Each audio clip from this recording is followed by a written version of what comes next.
Those on Facebook and those of you that are watching on YouTube or those that are going to be watching this later on TV here in the local area, this is this week's edition of the Get Your Geek On podcast on Friday the 13th, 2017. As always, we're your host, Chuck Hewatts. Robert Dokes. Anthony Arsenio. And we are so excited to say that after a 4-month hiatus, the CW shows have returned. Triumphant return was made this week by all of the shows, but we will get to that segment later. We want to start off, as we do every week here, with the quick hits on the show. First of all, we were off last week, so you guys, anything hugely eventful in that time? I worked for like 15 hours, so that's cool. Yeah, I've been working crazy jobs. I work 3 jobs now, so crazy hours with that. But in the meantime, Ethan Van Siever, one of our incredible guests from 2 weeks ago, sent me an incredible St. Walker piece. I've showed you guys the pictures of it, but that will be on set from now on going forward. And then literally right before we went on air, he asked what he could do for Anthony and Robert. So their sketches will be here hopefully by next week's show, and we'll keep those on display as a constant thank you for coming on the show. So huge fan of the show. But we want to start with trailer talk. You know, there were some absolutely incredible trailers. If this wasn't a week of trailers, I don't know what is. We got The Last Jedi, we got Justice League, we got New Mutants, we got Stranger Things, tons of great stuff. But let's jump in right off the top here. Thor Ragnarok. Boing. We got our final trailer, and I got to tell you, I am all about this movie so now. Awesome. It looks so good. Did you see the clip with Korg, Yeah. Taika Waititi's character? Like, I love that part of it. I love the whole Hulk thing. It looks like Marvel's most fun movie, which is what the reviews said. They said that's absolutely incredible. Jeff Goldblum is Jeff Goldblum to the max. Like, just so much about this movie that I love, and I never thought I'd hear myself say that about a Thor movie. After Thor 1 and Dark World, like... Yeah, it's like it looks like they found the right director to actually pull off a fun movie. They let Taika Waititi be Taika Waititi. Right? And it's like we're not going to manage you. It's not Kenneth Branagh. I forget who the Thor Dark World guy was, but it's like it actually looks like it's going to be fun and make Thor look more interesting than he has in the past. Now, it is Marvel's shortest movie. That's been confirmed at 100 minutes, which I don't really care about because, like, it's the third movie. We don't need any character development, world building, anything like that. Just jump into it. I just want to see the Hulk and Thor bashing each other around. It's going to look so good. Did you see the clip, The Strongest Avenger, where Thor's trying to access the Quinjet, and he's going through all the different names, like Thor, God of Thunder, Strongest Avenger, and then Ruffalo comes in having just, like, transform. He puts his hand down, and it's like, welcome, Banner, the Strongest Avenger. And, like, Thor can't stand it, but, like, it just looks like they took some great elements of Planet Thor and found a decent storyline for Thor himself. But I just don't know how they're going to have to loop in the last Infinity Stone here.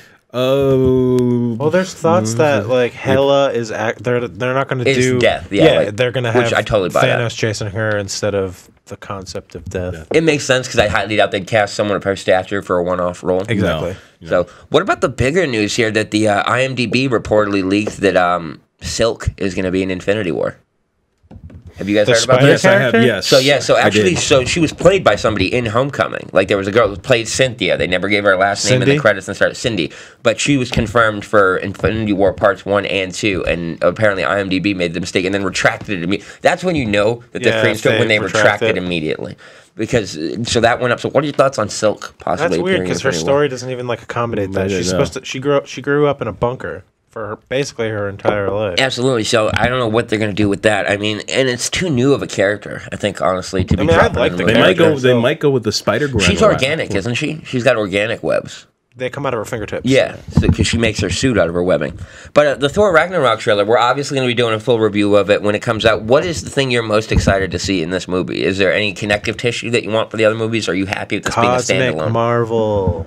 More Cosmic Marvel is better. Yeah. It really is. Apparently the Cosmic Universe is setting up the next 10 to 12 years of their movies, so they're really banking on that. Take it. It sounds awesome. Now, what are the thoughts that we are not going to have the Infinity War trailer in time for Thor Ragnarok? Apparently it's still being worked on. I'm fine with that. I'm fine with that. Really? Because like what they said that we're going to get it before the end of the year, but what are you going to attach it to? Jedi. They're going to attach it to Jedi. They've Jedi. also confirmed the Jurassic World 2 trailer will be on Jedi. Yeah, so that'll be really cool to see. I'm pretty sure they're going to put it to Jedi. Disney's not going to drop the... you're probably going to get, in the next few months, you're going to get the second Black Panther trailer. You're also going to get the Infinity War trailer.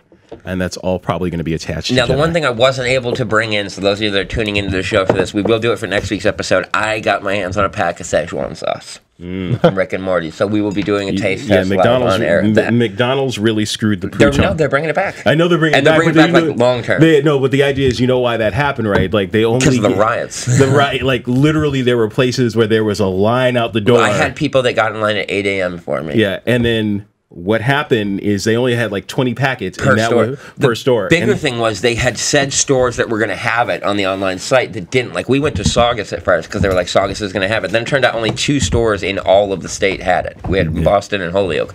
But that was the big thing. Is like stores said they were going to have it, and people were in line. They're like, "Yeah, we have the sauce. We have the sauce." And then when the time came, they're like, sauce. "We don't have it at all." And it's like, dude, sentence. you were gifted the gift of pop culture phenomenon and totally squandered it away.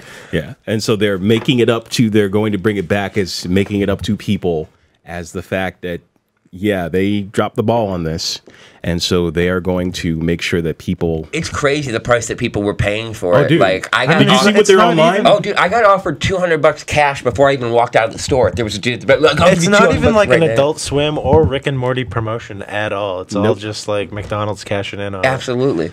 But it's hands down was hilarious to watch everything that ensued there. Lewis, man, hey, what's up, guys? Love having you back, man. Lewis is one of our most faithful fans. Like he tunes in every week. He loves the fact that he literally rushes home from work the MVP. to watch our show. MVP. We love Awesome. it. Lewis, your prizes went out, my friend. So look forward to those. But we also got the Last Jedi trailer, as if people needed a reason to watch Monday Night Football. Oh, I know. Dude, Christ. it looks incredible. Looks so good. It looks incredible. Just I as think like Luke is a- the one that turns to the dark side because of the standees that were revealed, where he's on both sides. So, and he says in the trailer, "This isn't going to go how you think it is." So, what do you guys? Who's going to turn dark? Is it Ray or Luke? I don't think No, either I of them will don't. turn I dark. Oh, don't- dude, definitely one of them's going No, dark. and so don't the think way so. that the way that the trailer was cut makes you feel like it is going to go a certain way. It was almost too linear. It's like this is not how you think it. It's not going to end how you think it's going to end. Metaquip. It's Yeah. like I just think that they're going gray Jedi. I think Luke is Well, a gray Jedi now. I believe that is the case. I believe that they're trying to bring balance to the Force and going gray Jedi. However, it's a matter of like the lines that they're drawing in the sides. I don't think that's going to be as clear as people think it's going to be. What I was interested in that is John Boyega's character. Did you see that last scene where he's fighting Phasma and you're like, I think this is falling apart. Yeah. That looked really, really good. I mean, it just looks just the film itself looks beautiful. Yeah, and it's hilarious to see some of the places that I'm going to be visiting because Skellig Michael is literally about 20 miles off the coast of where Eva, my fiance, is from. So that's where we get our. He literally can just stand there. These are super high power, like shooting the stuff that they film there. But really, really excited for that one. A trailer that we got today, though, Friday the 13th, is a little bit of a mystery for us, was a New Mutants trailer. That dropped at midnight. Perfect for like the Halloween season. Definitely looks interesting to say the least. We knew this was going to be the first superhero horror movie, but I didn't think it was going to have that much of a horror movie vibe. They leaned right into it. This is there's no powers in this trailer at all. This is a straight up horror movie trailer, and it looks good. Like it intrigued me enough. and spoiler free. Yeah. Star Wars was full of I'm starting to love that. That was my biggest thing here. So, like, I have to just jump right into it. The Justice League trailer. I sat there literally waiting for 9 a.m. I was online waiting for it to go, and I'm like, don't show Superman, don't show Green Lantern. Because I was so disappointed with Batman vs. Superman showing Doomsday and everything else in that trailer. As much as you might want to say about the movie, they did not give away anything else in this final trailer, which I absolutely love. The fact that you didn't see Superman in the suit at all, like, I get you had to put him in some footage so you get that little flashback scene. But what are your thoughts on the Justice League trailer? Anthony was kind of meh. Still looks meh to me. Yeah, you've already. So again, based on the last few outings, Wonder Woman aside, I am not getting fooled, and I was like, Same. I'm not getting fooled. I want to go there, clean slate, and see the movie, and then come out with it. But I'm not going to get fooled by the trailer. What are your thoughts on the difference in tone in this trailer? You don't like it? Too funny, man. It's like Now it's too funny. It's First too it's funny. too dark and brooding. Now it's too funny. Where's the happy balance for you? In the first movie, you had Batman shooting people in the face. In the second movie, Batman doesn't shut up. He's quips. All he does is joke. It's bizarre to me. Oh, you didn't like the little Barry Allen? It's just too much. That means we have to Like, go I just now. feel like Barry is obnoxious, and I feel like Batman Barry's our doesn't way stop in, though. joking. Aquaman looks incredible. Aquaman Like just looks like Thor. Dude. He just looks like Thor to me. But he's a cooler. I will Thor. fight for this He's movie a, until my dying he breath. is a cooler. No, like honestly, and this is where I will give Jason Momoa credit. The charisma that Jason Momoa brings to his character. Now, we haven't seen Thor Ragnarok, but he just seems more interesting than Thor. Yeah, he is more interesting than Thor, and I'm like, I feel like Aquaman might be our way into the movie. Like Aquaman's kind of the guy that you're riding along with there because it just seems like he's just having fun the whole movie, which is like I get like a bat. It's that nice balance to Batman. It looks like their friendship is going to be a nice dynamic too. I just feel like everyone's making quips except Wonder Woman. I just feel like they also had to make sure they didn't give away much on the truth. Just give it hope, Anthony. Like, I'm dragging these guys to this movie. I'm gonna watch it. I cannot believe they didn't show Green Lantern, though. That is so huge for me because it's like they're doing with Spider-Man. Even Spider-Man, they showed him in the final Civil War trailer. They didn't show anything up. So this is huge. And the reason why we know even more... Lewis, what's up, man? He says... So what I think is going to happen is I think everything is going to be dire at the end. I think that they're going to be, like, about to die and stuff like that. And then Abin Sur, something like you're going to see that green flash come in of the Corps coming in at the very end to save them. And I think that Abin Sur is going to die in the battle, and then his ring will go off to hell in, like, one of the after-credit scenes or something like that. That's what I'm led to believe. I definitely think Green Lantern comes in the final act of the movie. I mean, when do you guys think Superman is going to come back, though? That's the whole thing. Probably halfway through, right? He's confirmed for the black suit. So Lids, one of my other jobs, we got it in our list, and it was put up on, they put up the hat for the black suit Superman for sale, and they give the whole description of how he comes back. Yeah. I don't think it's going to be Abin Sur. I know people have said that, or at least it's theorized that we could do this. I think they don't want to go over the Green Lantern story again. I just think with the Green Lantern, they're going to just say he exists. He has, Hal is, hey, it's either Hal or John Stewart because it's supposed to be the Corps. They're going to be in the universe, but they have not been there. And one of the biggest things for me is the fact that the marketing at first was Unite the League, which just said everything, but now it's all in. That's the marketing. And it's like there's no way that's not referring to Green Lantern. Yeah, maybe.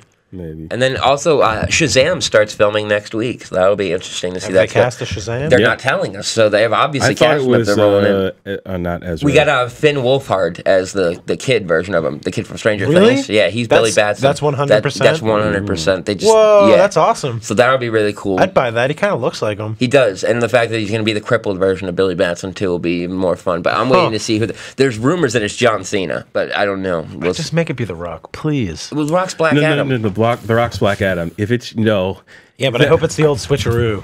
He'd just be such a good Shazam. Well, he's got the face for it. Here's the thing with that. If the reason why I say The Rock would be a better Black Adam, just because I'd like to see him in a villainous role, because he usually plays the heroes in these ones. Not to say he would knock the comedic aspects of Shazam or Captain Marvel out of the park, because I think he can. But I just want to see him in a villainous role for once and not playing like this, hunky guy. And just so you know, for those of you that are tuning in for this week's comic book giveaway, I came straight from work, so I'm going to be doing the giveaway live from my house at about 6 o'clock tonight. Now, one of the things I'm really, really hyped for is Glass. That's in production right now. Rumor has it we're going to get a teaser trailer by Christmas.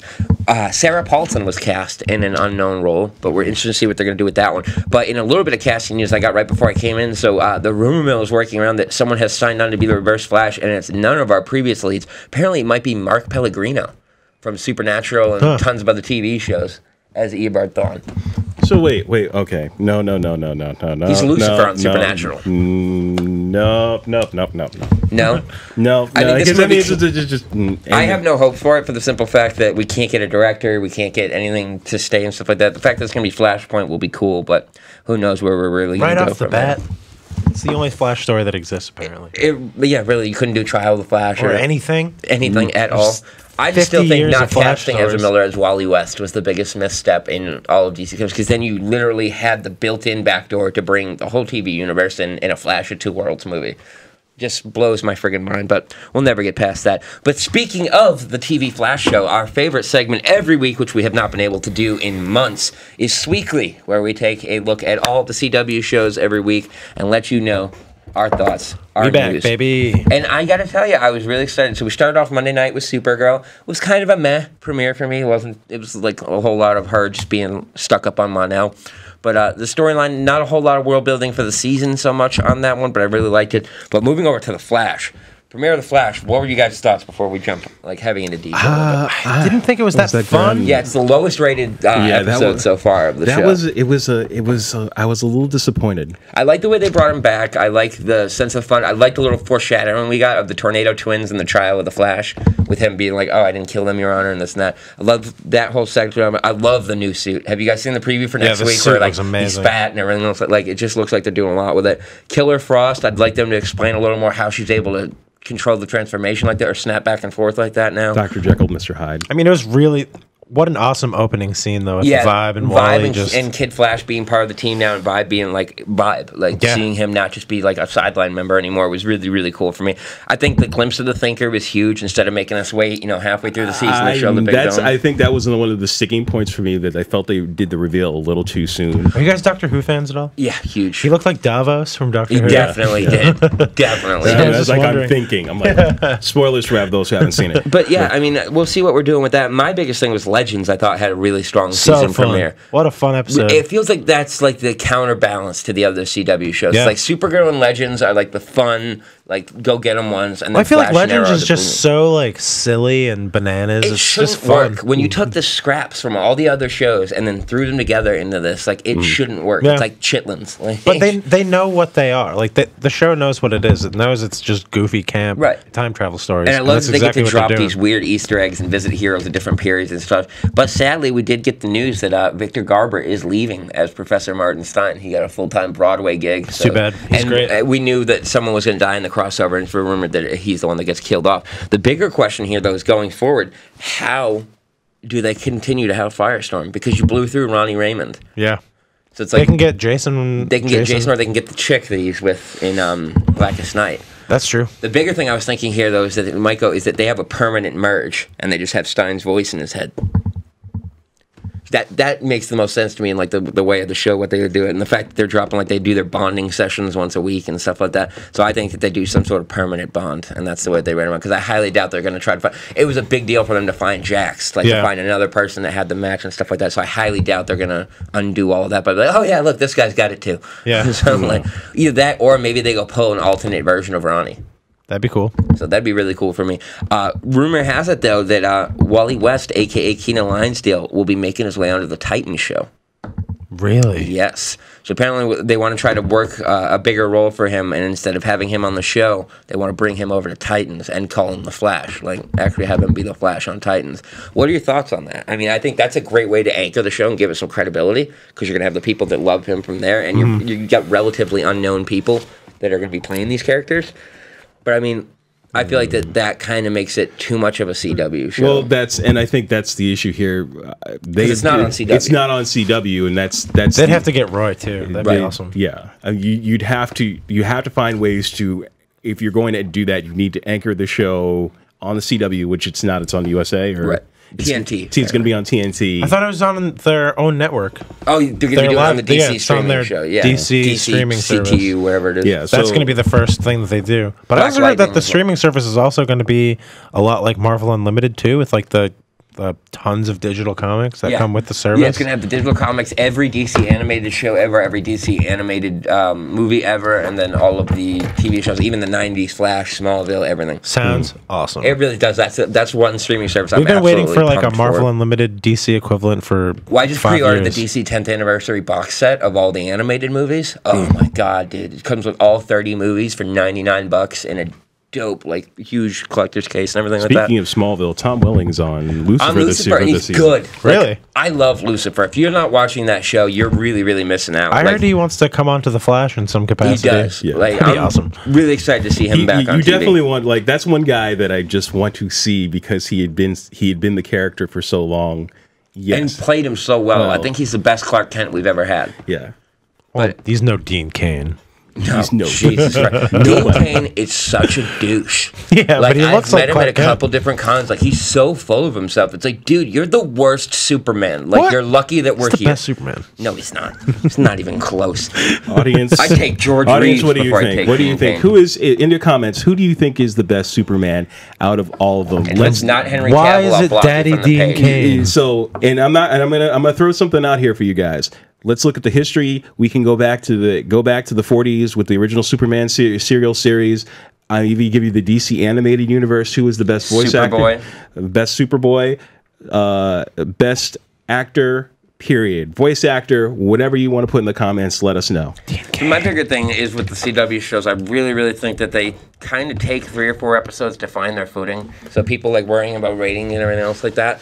What are your thoughts on how Flash is going to be ditching the speedster villains for the big bad? That's what everyone's worrying. We're still going to get a couple speedster villains and stuff like that. Rumors have it Johnny Quick. I'm so surprised we didn't get a Godspeed episode after the Speed Force storm. Oh my god, that would have been so cool. And it happened to be Julian that's what I'm saying. It should have been Julian. It would have worked out incredibly well. Just I want to see the 2 places at once power, like done up on the live stream. But my bigger thing with the Flash is the foreshadowing of the Tornado Twins. That was huge. Like the we need diapers, Iris, this and that. But really, really excited to see what they're going to be doing with the show. I like the lighter tone that it's kind of going back to the season 1 feel. A lot of it.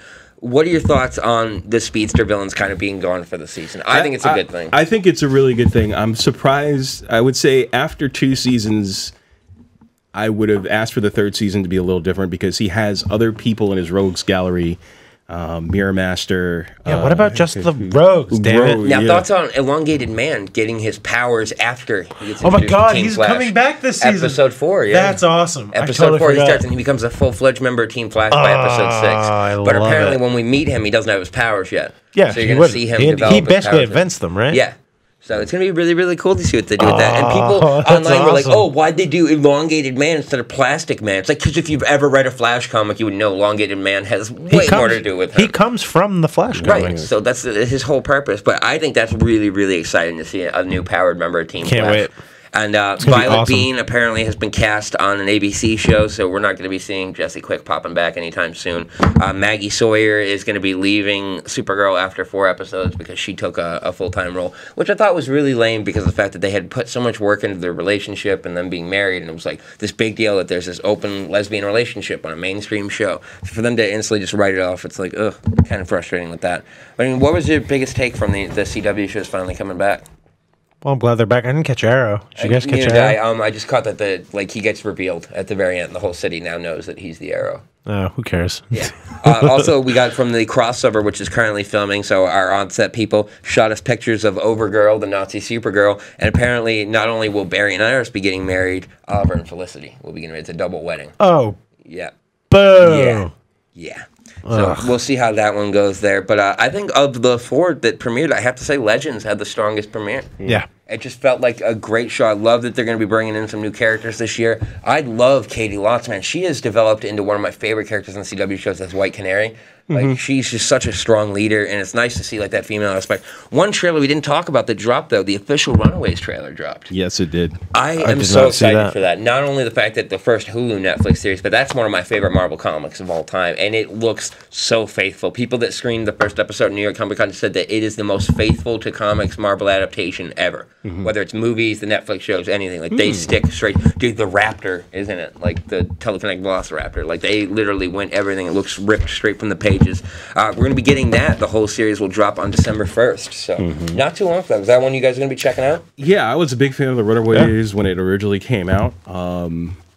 That's Brian K. Vaughan? Yep. Yes. Brian K. Vaughan. Yeah, on the opposite spectrum of that, Inhumans is doing terribly. Like, they can't pay people to watch that show. Oh, the first 4 episodes have aired. Oh. I've been watching it just to see if it gets any better, and it is terrible. Really? Like, it can't hold 5 minutes of storyline, let alone a full 4. And this is where I feel, again, that Disney needs to say, okay, if we're going to do the Marvel TV shows, you can't do it on ABC. You can't. Too family friendly. It's the idea, and that's the problem with some of the Cloak and Dagger stuff. I think they need to start moving. That's gonna be terrible. Well, that's on Freeform, right? That's on Freeform. That's just all teen love. It's like just like understand with all the stuff that's happening in the with the Marvel properties, you need to start thinking like, hey, what's working? The Netflix is working, and we need to somehow capitalize on that. And they're not. They're dropping the ball. The fact that Agents of S.H.I.E.L.D. is still on amazes me.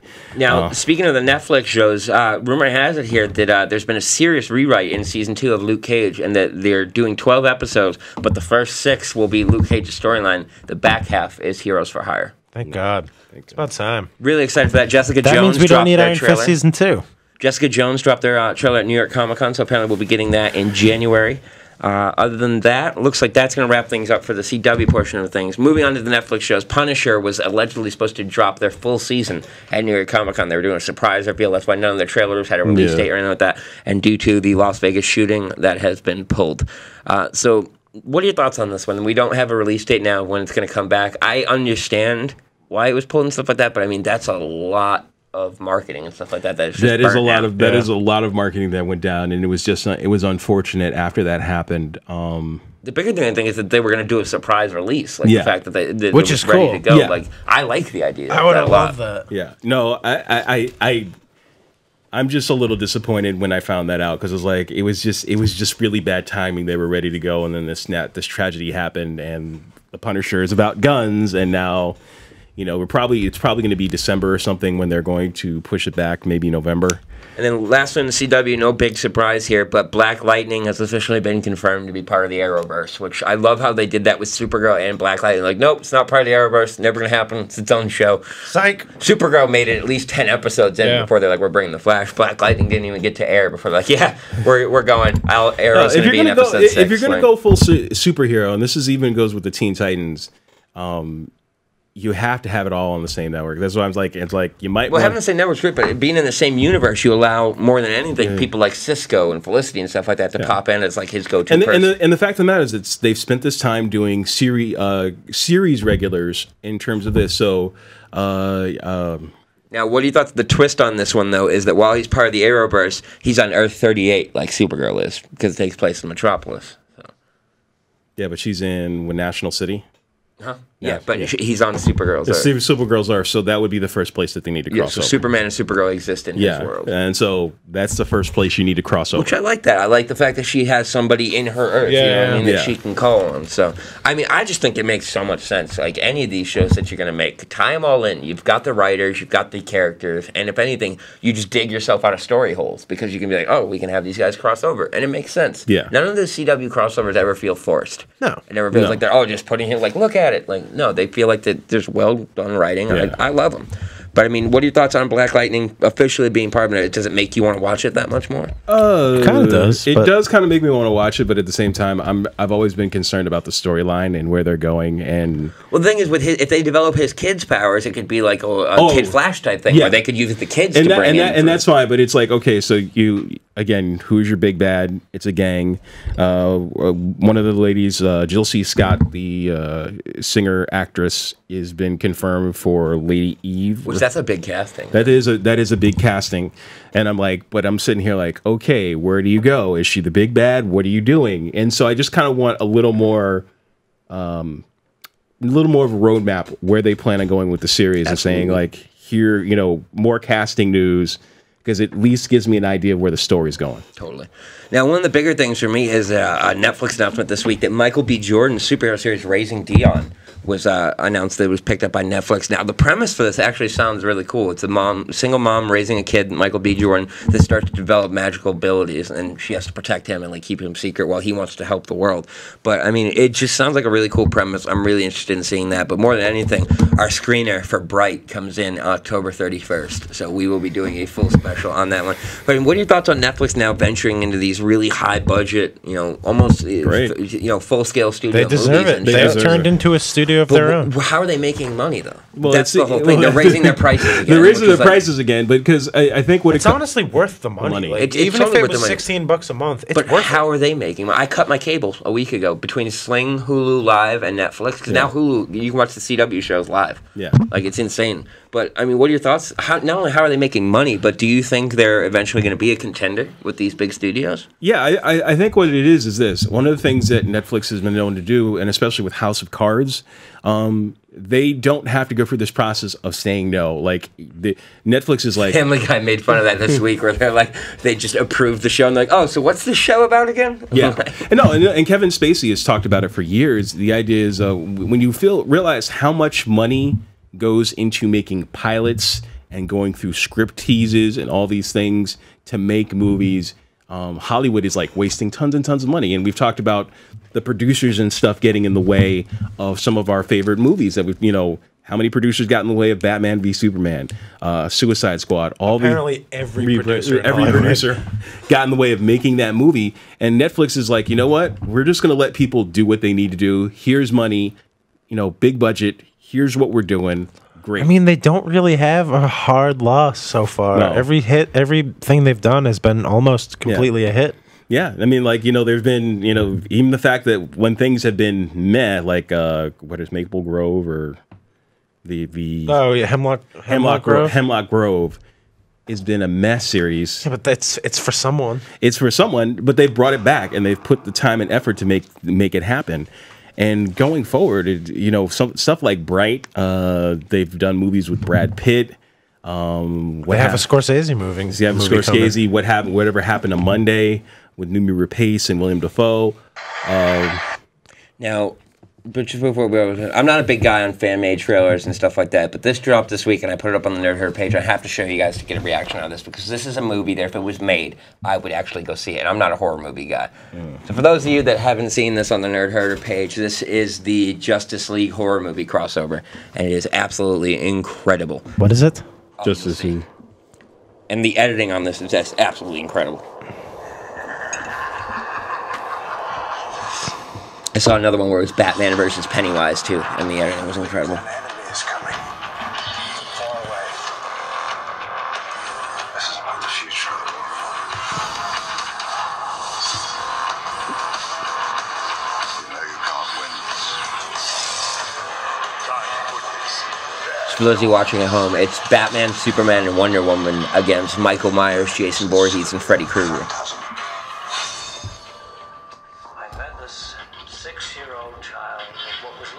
Like watching it on the laptop, like it's so cleverly edited. Jason's body was never recovered from the lake after he drowned. We have to stand together. Bet you all wish you were watching this. Yeah, watch it on the Nerd Herder page right now. Oh, Nicolas Cage, Superman. Okay. Oh, Nicolas Cage is Superman. Good call, Luis. It should be Henry Cavill. No. Oh. Responding to it. We're getting Oh, cool. No, thank you. Come get some. Superman does not need to sleep. Yeah. I think he just does it for fun. Yeah. He does it to make himself feel union. Yeah, he needs to feel human. Actually, it looks really well made. No, that's a really, really, really well made trailer. Now, moving on to streaming services, have you guys caught The Tick at all? Yeah. Which I didn't know they were doing as Super two parts, funny. like the season in 2 parts. Super funny. Is it really? Yeah, it's just... I wasn't that It's big just of a fan bananas. of the original. It's not like that. Okay. I kind of like the Patrick Warburton series. Yeah. I liked it because the side characters were a lot better in the original Tick series. I do a but, Patrick Warburton just now, they're impression. just... it's very much the Tick comic. Is it? Which is awesome. I mean, it's a little less ridiculous. It's all the goofiness of the Tick in a really super serious superhero world. I'm still waiting for Amazon to come out with that show. Like, I have their video service, but it's like I'm waiting for something to really draw me in. I feel like Amazon is like the bargain basement of streaming. Pretty much. services. I mean, Yeah. they have a pretty good movie selection. They have a lot of like really good classic movies. But for me, the biggest draw there is just the Tick at the moment. You know who I've been loving is Crackle, because I love the show Super Mansion, but more than that, they just got the streaming rights to all Heroes. So, really excited for that. Have you guys watched Super Mansion at all? It's basically like a rated R Robot Chicken. It's got Bryan Cranston, Keegan Mike, and it's by the guys that make Robot Chicken, but it's got like all-star voice cast. It's Breckin Meyer, Keegan Michael Key, Bryan Cranston, Breckin Meyer. Jillian Where's Jacobs. he been since Road Trip? Really? He's been doing all the stuff on Robot Chicken. Yeah. Oh, really? Yeah, he's one of the huge, He's like one of the biggest huge stars on voices there. on Robot Oh, Chicken. that's funny. Now, moving on to one of our favorite segments here, Poll of the Week, where comic nerds, me and Anthony, tell you guys what you need to rush out to your comic shops to buy. And this week, for the first time ever, my Poll of the Week is Marvel. Oh, Yeah, Jesus. Deadpool Kills the Marvel Universe 2 is out. It's a 5-issue series, and I waited till all 5 issues. Issue 5 just dropped this Wednesday, and it's really, really good. Did you read the other one? Yeah, I love the other one. That's why I got it. But for me to get a Marvel book is unheard of. But and also in that Dawnbreaker, the Dark Knight Metal tie-in, drawn by a friend of the show, Ethan Van Sciver, who's also going to be sending us some original artwork from that. So I'm really, really excited for that. But We're friends Anthony, now. You are the comic genius here. Tell us your Poll of the Week. Usually I do a single issue, something recent. This time I did not, because this is just a gorgeous piece of book. It is, and for those of you guys that can't see this in person, it's the lenticular trade paperback of the Button. Oh, it shows up. And it is beautiful. Look at that. Like, it is really There's one one of on the the back, best looking too. trade paperbacks I've ever seen. Front and back are lenticular. But then show them the kicker here. What I'm really interested in is that DC lately with their hardcovers, I mean, for the last 30 years, they've always just done a black or white book. Like a nice hard cardstock or whatever. But now they're printing Splash pages. pages right onto the book. My Green Which Lantern is Omnibus really, is like, really that's cool. incredible. I don't know if you can see. Maybe I'll bring this a little closer. Yeah, for the value on that, what was this one? $29.99. It's $20. Really? Only $19.99 for a It was hardcover? $19.99. No, but for a Get yours hardcover. now for $19.99. For a hardcover, that's insane. Yeah, Usually I mean- at least $24.99. Their DC has been lowering their prices like crazy, man. Which I Most love. of their Even main big books are specials. $2.99. Yeah, even their specials now are $4.99. When then you go look at a Marvel one where they'll drop a $6.99 or Rebirth? $9.99 on you. DC Universe Rebirth was 44 pages, and it was $3. Did we also? So- Did you hear the announcement that as of next month, not only is DC dropping the Rebirth tag off the front of the comics, they're going back to corner boxes. Thank For their God. numbering and lettering. That's left side. classic. The symbols look dope, the ones that they use and stuff like that. But I love corner box lettering. Like that's my favorite. But the thing is, it's gonna suck for all my current comics now because currently they're on the right side and they're moving all their corner boxes to the left side. So for the sake of my comic box organization, it'll be fun. Well, to that's get where used they to. all used to be. But it just Up in the reeks top of the left. 90s. Like you look at it and it's just like, oh, that's what my comics used to look I'll like. take it. I love it.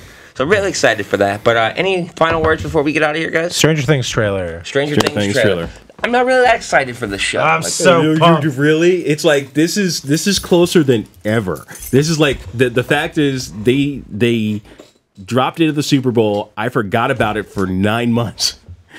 9 months, and then all of a sudden I was like, oh yeah. Christopher with the Kruger It's like, reference. oh yeah. They dropped it and you're like, what's going on? It looks amazing. It is I love the fact that they all have they've basically all leveled up. Yeah. So they're just like upgrading their gear and stuff. It's pretty funny. I will tell them this though: best child actors I've ever seen. Amazing. 'Cause I have a really, really hard time with child actors because they're not relatable. They don't really know that much. Like in your favorite movie, It. Yeah. Oh, Jesus. We really have to talk about that movie. They did cast Jessica Chastain and Seth Green in the second part, so we'll see how that goes. 2 redheads, like we needed more gingers. But yeah, I think that's going to wrap things up for this week. So make sure those of you that were looking for this week's giveaway tune in tonight at 6 p.m. I'll be doing a live cast from the house for those giveaways. And then next week, very, very special guest, Mr. Michael Zapsik from Comic Book Men will be coming to us live from Kevin Smith's comic shop, The Secret Stash in Red Bank, New Jersey. Also look for next week, we're going to have friend of the show and our graphic artist, Tim Thompson, will be in helping us review some great movies. And other than that, make sure you check out the Nerd Herder page every week. Check out our sponsor, Comic Skin. And other than that, you guys make sure. Robert, any last words? No. Anthony? Have a week. So for this week's episode of the Get Your Geek On podcast, I've been Chuck Hewatts. Robert Dokes. Anthony Arsenio. You guys have yourselves a week. Have a good one, guys. And we're still streaming until somebody shuts it off. I'm going to sit here and talk to you live. Hey out there, I'm going to tell you about boppers. my hopes, dreams, and fears. We've heard news that the Warriors are bopping their way across New York.